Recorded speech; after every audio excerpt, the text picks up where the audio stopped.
2025년도 맞이하면서 우리는 쉐마 이스라엘, 이스라엘아 들으라 라고 하는 신명기의 말씀 가지고 여러분들과 한 걸음 한 걸음 걸어가고 있습니다. 오늘 두 번째 시간에는요, 내 마음을 힘써 지키라, 이 말씀 여러분들과 함께 배워가며 어떻게 하는 것이 우리의 마음을 힘쓰는 것이고 그리고 지키는 것인가, 이것들을 배워보도록 하겠습니다. 모든 것이 마음 먹기 달렸다라고 하는 말 여러분들 동의하실까요? 마음만 먹으면 되지, 이런 이야기들이 있잖아요. 불교 이야기 해볼게요. 원효라고 하는 승려가 당나라에 유학을 가는 중에 고나에서 잠을 자다가 너무 목이 마른 거죠. 근데 마침 머리맡에 바가지가 있는 거예요. 그래서 그 바가지에 물을 마셨더니 너무 시원한 거죠. 근데 아침에 일어나다가 깜짝 놀랐잖아요. 그리고 먹은 것들을 다 토해냅니다. 알고 받았더니 바가지는 바가지 맞았어요. 근데 무슨 바가지예요? 네, 맞아요. 해골 바가지였던 거죠. 근데 신기하잖아요. 밤에는 그걸 먹을 때 그렇게 맛있고 시원했는데 알고 보니 다 토할 것만 같았다. 여러분, 무슨 깨달음이 그에게 있었는가 하면 모든 것이 사물에 있는 것이 아니라 마음에 있는 거구나, 이것을 깨닫습니다. 그리고 당나라로 가던 그 유학의 길을 돌아가서 다시 고구로 돌아가 그가 대승불교의 창시자가 되었지요. 그 이야기 여러분들 아시죠? 마음이라고 하는 것은 말이죠, 교회뿐만 아니라 기독교뿐만 아니라 세상에서도 또 불교에서도 여타의 종교에서도 참 관심 갖는 단어인 것만큼은 사실인 것 같습니다. 주변에도 보면은요, 마음 학교, 마음 훈련, 마음 스쿨, 마음에 대하여서 배우는 많은 곳들이 있는 것 같아요. 그런데 여러분, 세상에서 말하는 마음 훈련과 특별히 불교에서 말하는 마음 훈련과 우리 기독교에서 말하는 마음의 훈련은 근본부터 다르고 첫 걸음부터 다르다고 하는 사실을 기억하셔야 하겠습니다.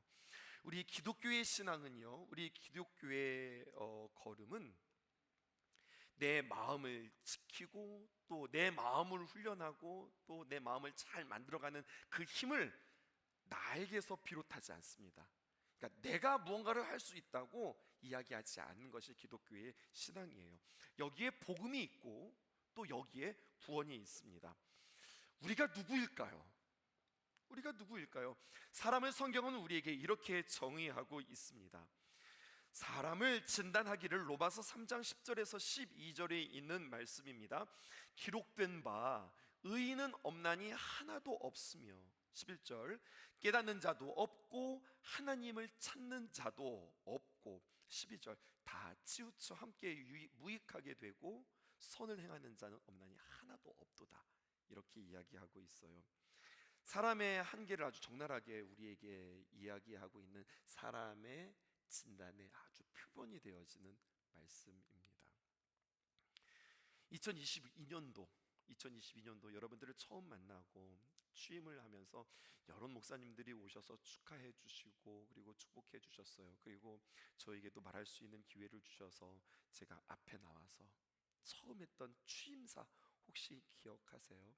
제가 두 가지를 감사했어요. 특별히 하나님 앞에서 죄와 허물로 죽을 수밖에 없었던 저를 하나님께서 구원해 주심에 대해서 감사하고, 무엇보다도 하나님의 귀한 복음의 말씀을 전하는 사람으로, 말씀의 전달자로 세워주신 하나님께 감사합니다. 하나님께 감사했고요. 그리고 성도들에게 참 감사했던 것 같아요. 부족한 저를 선택해 주시고 또 응원해 주시고 사랑해 주셔서 감사합니다 라고 이야기하면서 우리 한 가지 조심하자고 했던 말 혹시 기억할까요? 이런 말 했습니다. 박노해라고 하는 노동시인은 사람만이 희망이다라고 하는 시를 썼는데요, 사람만이 희망이다, 사실 이 말은 충분하지 않다고요. 인류 역사상 사람이 희망이 되었던 적은 단 한 번도 없었습니다. 사람이 희망입니다라고 이야기하기보다는 오히려 예수님을 믿는 사람에게 희망이 있고 예수님 안에 있는 사람이 희망입니다라고 말하는 것이 더 옳습니다.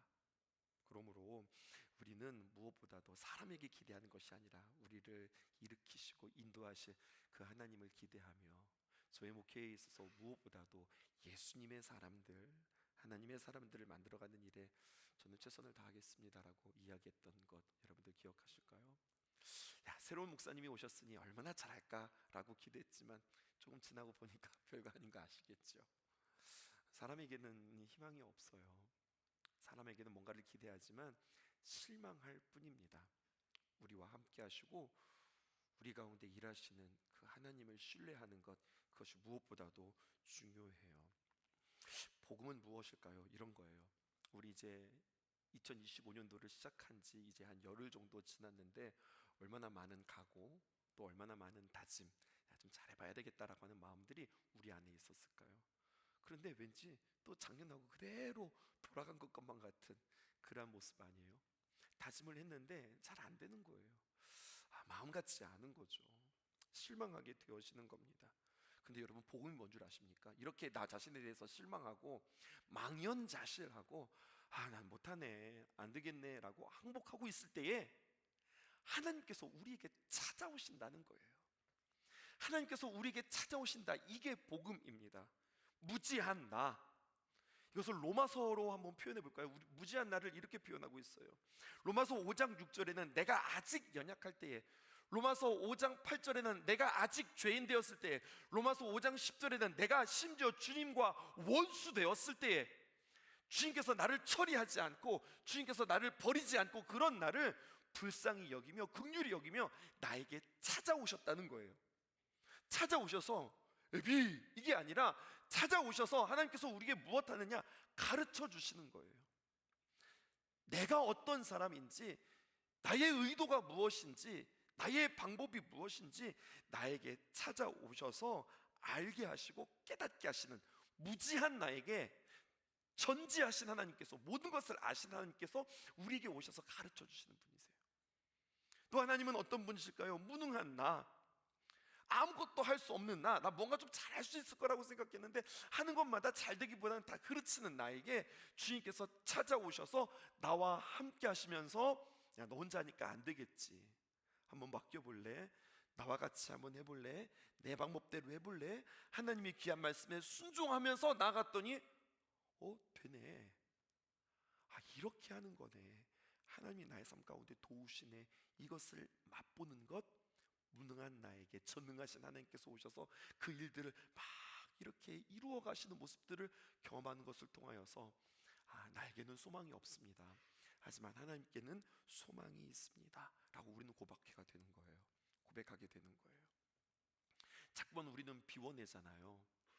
여러분, 비워내는 것으로 끝나는 것이 아니라 비워낸 뒤에 우리 주님께서 채우시는 채움으로 그 충만만이 우리에게 소망임을 기억하실 수 있었으면 좋겠습니다. 그러므로 나는 정말로 소망이 없다, 하나님만이 소망이다 라고 고백하는 자들이 외치는 한 말씀이 있는 겁니다. 그게 바로 쉐마예요. 신명기 6장 5절에 있는 말씀. 그러면 우리는 무엇을 해야 합니까? 너는 마음을 다하고 뜻을 다하고 힘을 다하여 너에게 찾아오신 주님, 너와 함께 하신 그 하나님을 사랑해라. 이것만이 우리가 할 수 있는 일이라고 우리에게 말씀해 주고 계세요. 그럼 여러분, 우리가 하나님을 어떻게 사랑할까요? 어떻게 하는 것이 하나님을 사랑하는 것일까요? 성경은 우리에게 이렇게 사랑하라고 이야기해 주세요. 그러면서 마음과 뜻을 다시 한번 정의해보라 말씀하시죠. 여호와 하나님을 사랑하는 방법을 오늘 성경 본문이 우리에게 세 가지로 이야기해 주고 있습니다. 보실게요. 신명기 4장 9절에 있는 말씀, 오직 너는 스스로 삼가며 내 마음을 힘써 지키라. 마음을 지키라는 것. 두 번째, 그리하여 내가 눈으로 본 그 일을 잊어버리지 말라. 눈으로 본 것을 잊어버리지 말라는 것. 특별히 눈으로 본 것은 무엇이냐면, 이 앞뒤로 어떤 말씀이 있냐면 십계명이 그들에게 주어졌거든요. 근데 십계명이 하늘에서 그냥 뚝 떨어진 것이 아니라 십계명이 주어질 때 그 눈앞에 펼쳐졌던 상황이 있어요. 어떤 상황이냐?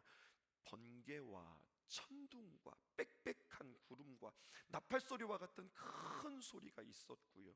그리고 산 전체가 연기 같은 것들로 자욱하게 덮여 있었고, 불이 타오르고, 그리고 지진이 일어나는 것만 같은 여러 가지 많은 자연의 현상 앞에 사람들은 두려워 떨었어요.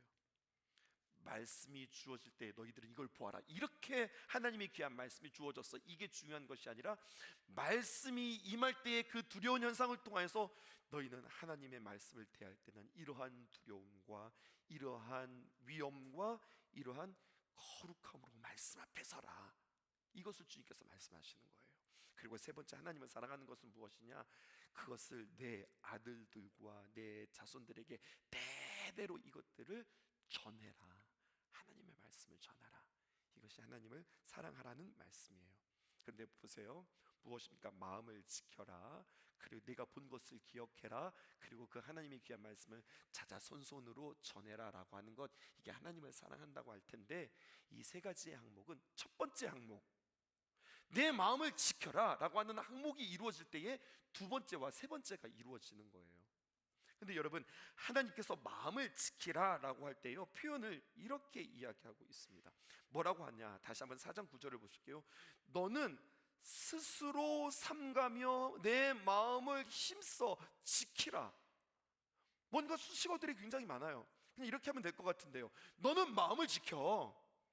이렇게 하면 될 마음을 어떻게 말씀하고 있느냐? 마음을 지킬 때 너는 스스로 삼가며, 삼가다는 말이 뭐예요? 스스로 조심하며 돌아보며 이렇게 저렇게 살펴보며, 그리고 내 마음을 지키는데 그냥 보통 지키는 게 아니라 힘을 써서 지켜라 라고 이야기하고 있다고요. 이렇게 마음을 지킬 때에 두 번째, 세 번째가 진행되어지고, 그럴 때에 잊어버리지 않을 수 있고, 그럴 때 우리가 전할 수 있으니 마음을 지키는 것이 굉장히 중요한 거예요. 그러면 어떻게 하는 것이 마음을 지키는 것일까요? 마음을 지킬 때 마음을 다하고 뜻을 다하고 하나님을 사랑할 수 있다고 말씀하셨으니 마음 지키는 거 굉장히 중요한데, 마음을 어떻게 지킬까요? 우리 지난주에 우리가 살펴보았던 말씀 한번 복습할게요. 너무너무나 중요한 말씀이어서 이 말씀 한번 복습해 보겠습니다. 신명기 말씀이거든요. 신명기 6장 5절에 있는 말씀, 이게 중요하다고 말씀하셨어요. 뭐냐? 너는 마음을 다하고 뜻을 다하고 힘을 다하여 내 하나님 여호와를 사랑하라 라고 했는데, 정의를 잘하자고 그랬어요. 마음은 무엇입니까? 이제 여러분 이따가 이렇게 대답하면 돼요. 마음 하면은 그냥 하트라고 표현하면 돼요. 마음, 하트. 이건 바로 무엇이냐면 이런 겁니다. 우리의 생각, 지난 시간에 다 말씀드렸던 거예요. 우리의 마음, 또 우리의 의지를 이렇게 담을 수 있는 그릇이에요. 이것을 마음, 그릇이라고 표현하는데, 생명의 근원이 여기서 나오는 겁니다. 이게 마음입니다. 하트. 그런데 성경은요, 뭐라고 이야기하면 내 마음을 다하고 뜻을 다하라고 그랬어요.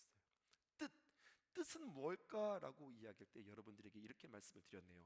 뜻이라고 하면 이제 여러분들은 soul이라고 표현하시면 돼요. 마음은 하트, 그리고 뜻은 soul. 근데 soul은 뭐냐면 이게 soul, 그렇게 생각하세요? 아니요, 성경은 우리에게 이것을 호흡이라고 이야기합니다. 하나님께서 불어 넣어 주시는 그 호흡. 그러니까 너는 무엇을 지키느냐? 생명이 근원이 나오니까 하트, 마음을 지키고, 주님께서 불어 넣어 주시는 호흡, 호흡을 지키는데 여러분, 마음이 먼저일까요? 주님의 호흡이 먼저일까요? 주님의 귀한 호흡을 먼저 내 마음에 담는 것이 중요해서 사실은 뜻이 중요한 거예요. 그래서 soul, 여러분 그 뜻이 먼저이고요, 그 다음에 heart, 그것이 마지막인 겁니다. 그리고 너는 마음을 다하고 뜻을 다하고 힘을 다하여 라고 할 때에 이 힘을 성경은 또 하나의 병렬로 이야기하지 않고 이것을 부사어라고 그랬어요. 매우, very 라고 하는 뜻이라고 그랬어요. 그래서 사실은 두 가지인 겁니다. 너는 마음을 다하고 뜻을 다해라. 그런데 이 말씀을 예수님이 그대로 가져오셨어요. 어디에서요? 마태복음 22장 37절에 이렇게 이야기합니다. 무엇이 제일 최고의 말씀이에요? 그랬더니 주님께서 뭐라고 말씀하시냐? 너는 마음을 다하고, 마음 영어로 뭐라고 그랬어요? heart. 그리고 신명기에서는 내 뜻을 다하고 라고 그랬는데 주님은 뭐라고 말씀하셨어요? 목숨을 다하고. 영어 성경을 보세요. 내 마음을 다하고 하트라고 적혀져 있고요, 내 목숨을 다하고 이것을 soul이라고 표현되어져 있어요. 그러니까 이것은 호흡입니다. 너는 주님의 귀한 호흡을 담고 내 마음을 다 지키면서 뜻을 다하여, 이것도 부사입니다. 매우라고 하는 뜻이에요. 그렇게 주 너희 하나님을 사랑해라. 이게 지난주 말씀이었거든요. 그러므로 마음을 정의하고 뜻과 목숨이 무엇인지 우리가 정의하자고 그랬어요. 기억하시죠? 이제 이것 가지고 오늘 본문을 볼게요. 오늘 본문에 보니까 하나님을 사랑하는 법에 대하여서 쭉 세 가지로 이야기하고 있는데 반복되어지는 표현이 있습니다. 답부터 가르쳐 드릴게요. 그게 바로 뭐냐면 마음이에요. 근데 여러분, 이 마음이 앞의 마음과 뒤의 마음이 틀려요. 우리 성경에는 그냥 마음 이렇게 이야기했지만 앞 앞의 마음과 뒤의 마음이 틀려요. 앞의 마음은 바로 뭐냐? 신명기 4장 9절입니다. 오직 너는 스스로 삼가며 내 마음을 힘써 지키라 라고 할 때 첫 번째 마음은요, 여러분, soul이에요. 호흡이에요. 신명기에서는 이것을 뜻이라고 이야기했고, 예수님께서는 이것을 뭐로 표현했죠? 목숨이라고 이야기했죠. 너는 무엇보다도 내 마음을 힘써 지켜라. 그 다음에 두 번째, 그리하면 내가 눈으로 본 그 일을 잊어버리지 말라. 내가 생존하는 동안에 그리하면 그 일이 내 마음에서 떠나지 않도록 조심해라. 영어 성경을 보면요, 이 마음은 하트라고 적혀져 있어요. 그리고 이 하트는 무엇이에요? 지, 정, 의를 담는 그 마음, 생명의 근원이 여기서 나는 그 마음, 히브리어로 레브예요. 이 마음과 마음 같이 쓰여졌지만 그것이 다 다른 거예요. 오늘 설교는 좀 복잡한 것 같으세요? 이제 조금 따라오시면 이해되기 시작하실 겁니다. 하나님께서 사람을 창조하실 때 말이에요, 창세기 2장 7절 굉장히 중요한 표현이거든요. 사람을 이렇게 창조했다고 그 소재와 그 과정들을 우리에게 이야기하고 계시는데, 여호와 하나님이 땅에 흙으로 사람을 지으시고 생기를 그 코에 불어 넣으시니 사람이 생명이 된지라 라고 이야기해요. 아동부에서 한번 예배를 드렸어요. 이 창조하시는 하나님의 예배를 드리면서 하나님께서 우리를 이렇게 빚으셨어요 라고 하면서 아이들이 막 찰흙으로 막 만들었어요. 그리고 코에다가 후후후 부르면서 그러면서 생명이 되라, 생명이 되라 그러면서 활동을 했을런지도 모르겠어요. 그런데 여러분, 여호와 하나님이 땅의 흙으로 사람을 지으셨을 때 그 땅이 찰흙과 같은 흙 덩어리가 아니라고 하는 사실에 여러분들 오늘 꼭 이 말씀에 유념해 보셔야 됩니다. 여러분, 하나님께서 땅의 흙으로 사람을 지으셨다고 이야기할 때는요, 이것이 흙덩어리가 아니라 더 정확하게 표현하면 이것은 먼지 티끌이에요. 그러니까 여러분 조금만 챙기셔서 만약에 성경을 보실 수 있다면 영어 성경을 꼭 한번 챙겨보세요. 이것을 뭐라고 표현하고 있냐면요, 흙을 뭐라고 표현하면 dust, 먼지라고 표현하고 있더라고요. 하나님이 사람을 그렇게 만지셨어요. 하나님의 의도가 있어요. 하나님께서 사람을 흙으로 만드셨다. 뭐 이런 땅바닥에 있는 흙이 아니라 먼지를 가지고 사람을 만드셨다. 티끌로 사람을 만드셨다. 어떤 존재냐? 정말로 하나님이 없으면 하찮은 존재다. 후 하면은 흙덩어리는요 굴러가지 않아요. 근데 먼지는, 티끌은요 후 하면은 날아가는 거예요. 모두 생각나세요? 시편에 있는 말씀 기억하시죠? 시냇가에 심겨진 나무와 반대되어지는 바람에 나부끼는 그런 겨와 같은 인생, 여러분 이게 먼지라고 하는 이야기예요. 그런 먼지와 같은 존재, 하나님께서 가까이 오셔서 세상의 공기들을 가져다 그 코에 불어 넣어주신 것이 아니라 직접 하나님의 숨으로, 하나님의 숨결로, 하나님의 호흡으로 그 코에 생기를 불어 넣어주셔서 그가 생명이 되었다, 살아있는 진짜 사람이 되었다라고 이야기하는 거예요. 두 종류의 사람이 있어요. 살아있다고 하는 것이 무엇일까요? 코끝에 숨이 있다고 살아있는 사람이 아니라 그 사람의 속에 하나님의 호흡이 있는 사람이 진짜 살아있는 거예요. 숨 쉰다고 다 살아있는 게 아니에요. 하나님의 호흡이 없으면 그 사람은 죽은 인생과 같다라고 이야기하는 거죠. 사람은 무엇로 지었다? 흙으로 지었다. 근데 그 흙은 뭐냐? dust, 먼지다라고 이야기한다면 제가 질문해 볼게요. 성경 퀴즈. 그러면 짐승은 뭘로 만드셨을까요? 여러분, 짐승은 성경이 뭐라고 만들었다고 성경이 기록하고 있을까요? 흙이라고 이야기해요. 한번 볼게요. 창세기 2장 19절. 여호와 하나님이 흙으로 각종 들짐승과 공중의 각종 새를 지으셨다, 이렇게 표현하고 있죠. 흙이에요. 근데 여러분 깜짝 놀랐어요. 이 흙, 그러면 너희들도 먼지로 지었니? 보았더니 흙이요, 이들은 먼지가 아니에요. 그라운드라고 표현하고 있어요. 땅이에요. 우리가 생각하는 그 진흙덩어리로 만들었어요. 그러니 여러분, 사람과 짐승이 소재가 달라요.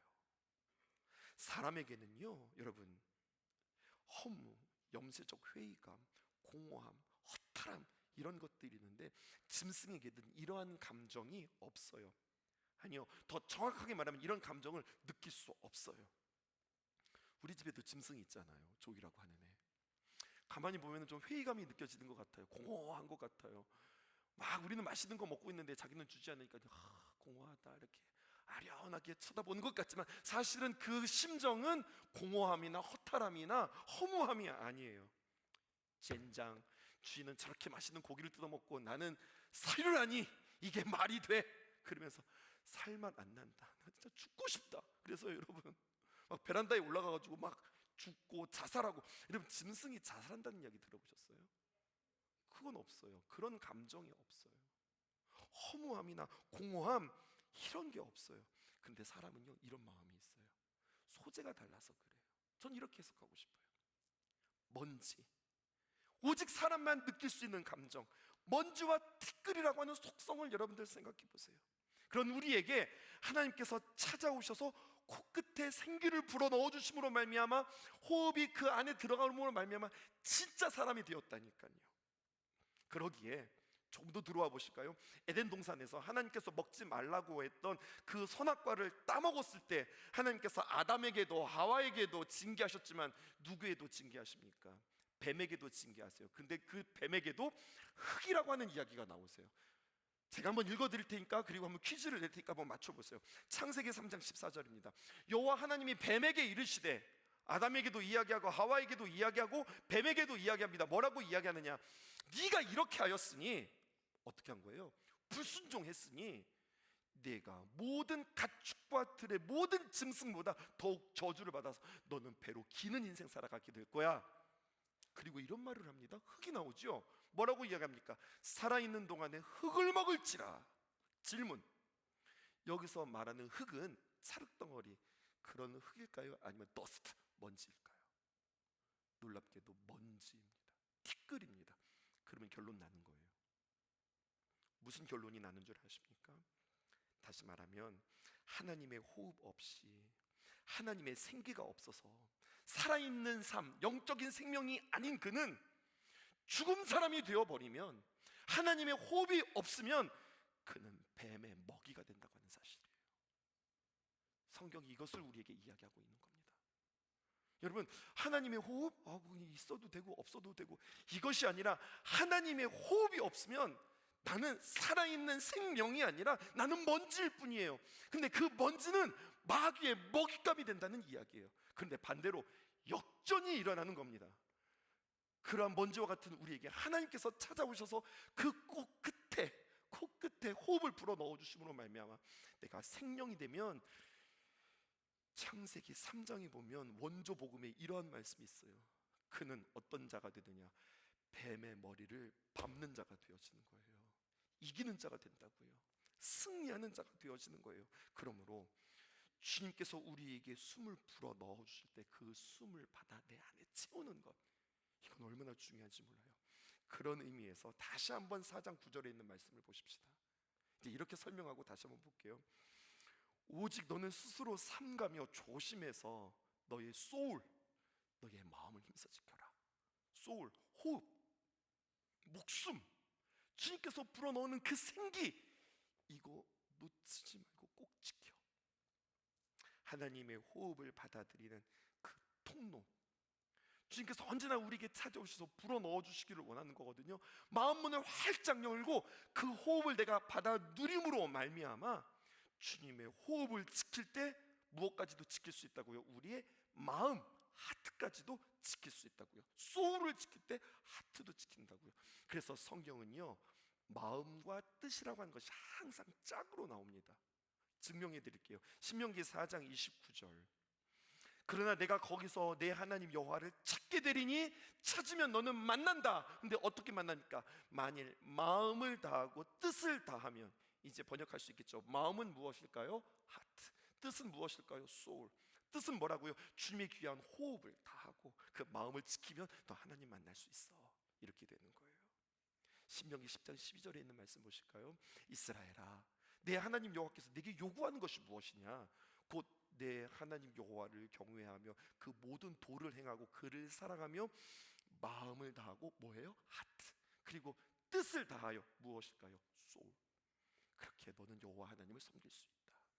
하나만 더 보실게요. 신명기 11장 13절. 내가 오늘 내게 명하는 내 명령을 너희가 만일 청종하고 너희 하나님 여호와를 사랑하여서 마음을 다하고 뭘까요? 하트. 뜻을 다하면 소울. 그래서요, 신명기는 전반에 걸쳐서 지금 제가 세 개만 여러분들에게 보여드렸지만 정말로 수도 없이 마음과 뜻이 짝이 되어서 우리에게 이야기하고 있어요. 말해주고 있다고요. 그럼 이것은 뗄래야 뗄 수 없는 겁니다. 이제 마지막 결론을 내릴게요. 목사님 이제 알았습니다. 소울이 중요한 거군요. 주님의 호흡이 중요한 거거든요. 그럼 그 호흡을 내 안에 이렇게 담는 것, 이게 구체적으로 어떻게 우리가 주님 앞에서 이 호흡을 담을 수 있을까요? 이 비결을 마지막으로 배울 수 있었으면 좋겠어요. 힘써, 마음을 힘써 지키는 삶. 다시 말해서 이것은 하트예요, 소울이에요? 소울이죠. 주님의 호흡을 우리가 힘써서 지키는 삶은 무엇일까? 우리들의 모든 성도들의 삶, 여정, 우리의 인생을요, 우리는 전쟁이라고, 싸움이라고 그렇게 표현하고 싶은데, 여러분, 우리 성도들이 살아가는 삶은 환경과 상황에서 승부가 나지 않는다, 이렇게 여러분들에게 말씀드리고자 합니다. 더 정확하게 표현하면요, 우리가 살아가는 땅은 두 가지라고 하는 사실을 기억하셔야 해요. 이것을 알 때 우리가 영적인 눈이 열리는 겁니다. 우리는 이 땅에 살아가면서 두 영역을 살아가요. 어떤 영역이냐? 현실 영역이 있고, 그리고 신앙의 영역이 있어요. 현실 영역을 다른 말로 이야기하면 육의 영역이다 라고 이야기하고, 신앙의 영역을 영의 영역이다 이렇게 이야기해요. 육과 영을 나눌 수 있어요. 또 이렇게도 표현할 수 있어요. 현실 영역, 육의 영역을 보이는 세계다 라고 이야기할 수 있고요, 또 영의 영역, 또 신앙의 영역, 이것을 보이지 않는 세계다 라고 이야기할 수 있어요. 구분되시죠? 이 두 영역에서 우리가 살아가는데, 성경에 보면 우리 인생을 뭐라고 이야기했어요? 수많은 전쟁과 전투와 싸움이라고 이야기했죠. 그러면서 성경에는요, 수많은 전쟁의 이야기들을 쭉 우리에게 이야기해 주는데, 많은 전쟁의 이야기가 있지만 그 가운데서 우리가 정말로 주목해야 할 전쟁이 있어요. 딱 두 가지가 있어요. 왜 이것을 주목해야 되느냐? 첫 번째 전쟁이기 때문에 그래요. 첫 번째 전쟁이 어떤 전쟁이냐? 이스라엘 백성들이 애굽에서 나와서 말입니다, 홍해를 건너서 광야에 들어갔을 때 처음 만났던 전쟁, 바로 아멜렉과의 전쟁이에요. 근데 이 첫 번째 전쟁을 영적으로 해석해야 우리의 삶에서 승부를 걸 수 있어요. 또 한 번의 첫 번째 전쟁이 있었습니다. 언제입니까? 이번에는 요단강을 건너는, 홍해를 건넌 게 아니라 요단강을 건너는 겁니다. 요단강을 건너서 가나안 땅에 들어갔는데, 그때도 첫 번째 전쟁이 있었는데, 그때는 무엇과의 전쟁이냐? 여리고와의 전쟁이었습니다. 근데 아말렉과의 전쟁에서도 이겼고 여리고에서의 전쟁에서도 이겼는데, 이기는 그 원리가, 그 원칙이, 그 영의 원리가 똑같은 거예요. 첫 번째는 굉장히 중요한 거예요. 그래서 여러분, 이 마스터키를 가져야 우리가 2025년도 어떤 전쟁 가운데에서도 이길 수 있다는 이야기입니다. 앞에 이야기 잠깐 해볼까요? 여러분 잘 아는 이야기예요. 이스라엘 백성들이 외부의 공격을 받았는데, 누구냐? 아말렉의 전쟁, 아말렉의 공격을 받았습니다. 이 아말렉의 전쟁은 바로 뭐죠? 어떻게 하면 이들을 가나안 땅에 들어가지 못하게 하느냐, 그러한 전쟁이었죠. 그런데 여러분, 이 공격이, 아멜렉의 공격이 현실 영역에서, 눈에 보이는 싸움에서, 육적인 싸움에서 그들이 전쟁을 맞이했는데, 그때 모세가 한 가지 명령을 내립니다. 성경 띄워주실까요? 출애굽기에 있는 말씀입니다. 출애굽기 17장 9절에 보면 모세가 여호수아에게 이르되, 여러분 여호수아가 등장하죠. 성경에서 최초로 등장하는 겁니다. 이 이후로 여호수아가 쭉 등장하는데, 처음 등장하는 것이 출애굽기 17장 9절이에요. 말합니다. 뭐라고 이야기해요? 여호수아, 우리를 위하여서 사람을 택하여서 나가서 아멜렉과 싸우라. 육적인 전쟁이에요? 영적인 전쟁이에요? 육적인 전쟁이에요. 너 나가서 싸워. 내일 내가 하나님의 지팡이를 손에 잡고 나는 산 꼭대기에 서리라. 너는 저 밑에서 싸워. 나는 산 꼭대기 위에 올라갈 거야. 아니, 지금 한 사람이라도 급한데 같이 싸워줘야지. 아니라는 거예요. 싸움을 그렇게 하는 게 아니라는 거예요. 그 다음 보실까요? 10절입니다. 여호수아가 순종합니다.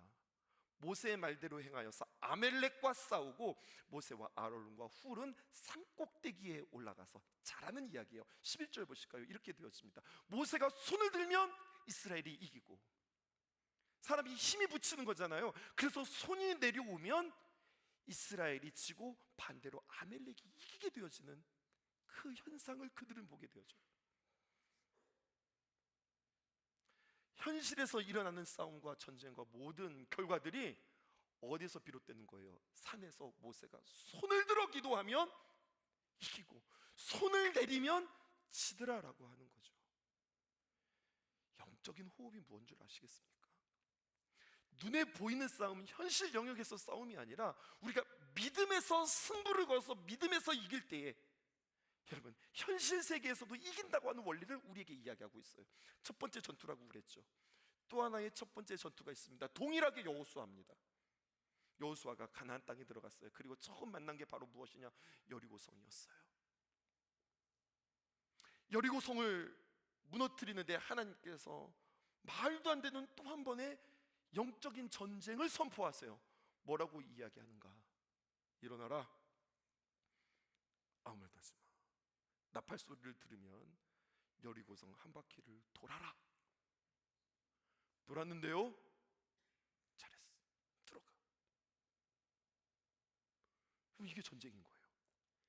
다음 날도 일어났어요. 돌아라, 쉿, 아무 말도 하지 마라. 돌았는데요, 이제 말도 못할 거예요. 들어가라. 들어가는 거예요. 이게 뭐예요? 아무 소리도 들리지 않는 거예요. 아무런 어떤 그들을 향한 어떤 공격도 진멸도 없어요. 아무 소리도 없었다고요? 아니요. 더 정확하게 표현해 볼까요? 아무도 소리도 없는 것이 아니라 소리가 있었습니다. 무슨 소리가 있었습니까? 여호와의 나팔 소리만 있는 겁니다. 뿌 하고 소리가 나면 사람들이 장막에서 쭉 나와서 대열을 갖추고 한 바퀴 아무 소리 없이 도는 거예요. 그리고 장막에 들어가는 거죠.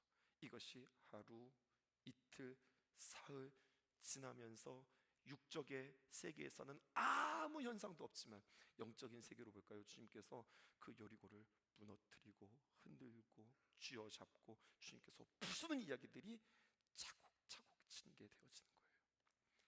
이 순종의 승리가 있었기에, 이 영적인 승리가 있었기에 그들에게 승리가 있었다는 이야기죠. 그래서 제목을 이렇게 정했습니다. 신년 축복성이라고 이름을 짓지 않고, 여러분, 신년 말씀 보약 축복성이라고요. 7채의 여러분 귀한 보약을 준비하고 여러분들에게 전해드리고 싶어요. 그냥 집회 안 했어요. 하나님 앞에 일주일간 작정하며 믿음의 행군을 하고 여러분들과 함께 이 집회의 말씀의 주인공으로 됨으로 말미암아 하나님의 귀한 말씀을 내 안에 담고 승리함으로, 여러분, 이 예배에서 승리할 때, 이 싸움에서 승리할 때에 우리가 세상에서의 싸움에서 이길 수 있다고 오늘 저는 여러분들에게 말씀드리고 싶어요. 말도 안 되는 이야기, 에이 목사님 지금 내가 지금 상황이 어떤 상황인데, 똑같잖아요. 쉿, 조용히 하고 돌아요. 여러분, 말하지 말고 돌아요. 쉿, 조용히 하고 우리 다 모두 다 산에 올라가요. 그리고 손을 들어 주님 앞에 기도하시자고요. 목사님 지금 그런 상황이 아니라고요. 지금 우리 애들이 지금 어떤 상황이고, 지금 우리 직장이 지금 어떤 상황이고, 지금 내 삶의 지경이 지금 어떤 상황인데 지금 손들고 뭐 지금 이럴 때가 아닙니다. 정확하게 하셔야 됩니다. 여러분, 순서를 정확하게 파악하셔야 됩니다. 영의 세계에서의 승리가, 하나님 앞에서의 신앙의 승리가 육의 싸움에서의 승리요 현장에서의 승리라고 하는 이 원리가 여러분들에게 믿어질 수 있기를 주님의 이름으로 축복합니다. 세상 사람들이 이해할 수 없는 이야기예요. 그래서 우리는 거룩하다고 이야기하는 거예요.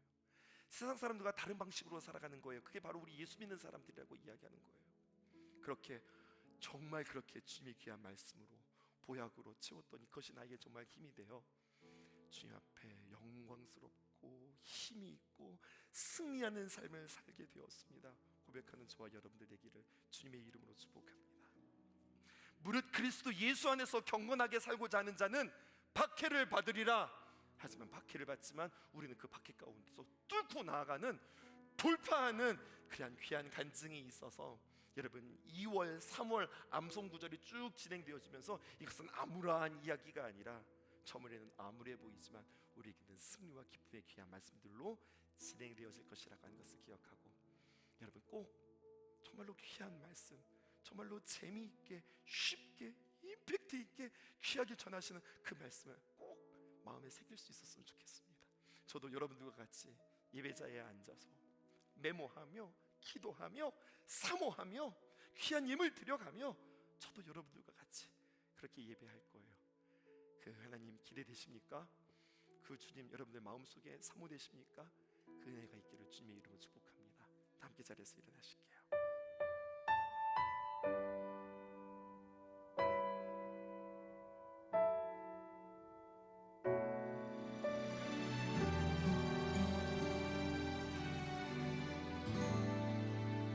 계절은 흐르고 꽃은 피고 저도 시들지 않을 생명이 있네. 바랄 수 없었던 죄인인 나에게 생명의 주님 자신을 주셨네.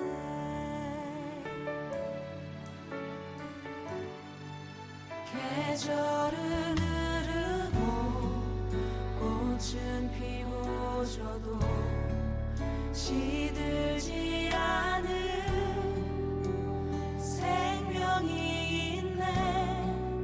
바랄 수 없었던 죄인인 나에게 생명의 주님 자신을 주셨네. 나의 삶은 내 주 예수의 것이니 내 생명 다해 예수로 살리. 내 모든 것 내 주 예수의 것이니 내 전부 되신 예수로 살리.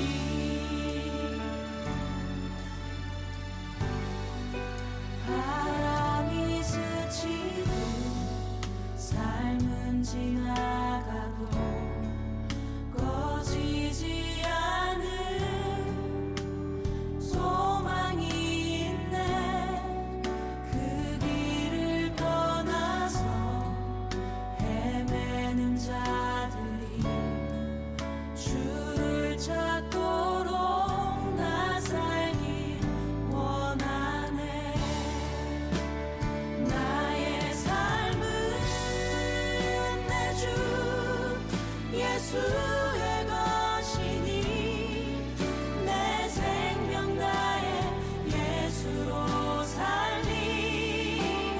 내 모든 것 내 주 예수의 것이니 내 전부 되신 예수로 살리. 그런즉 이제는 나 산 것 아니요 내 안에 주께서 사시는 것이라. 그런즉 이제는 나 산 것 아니요 내 안에 주께서 사시는 것이라.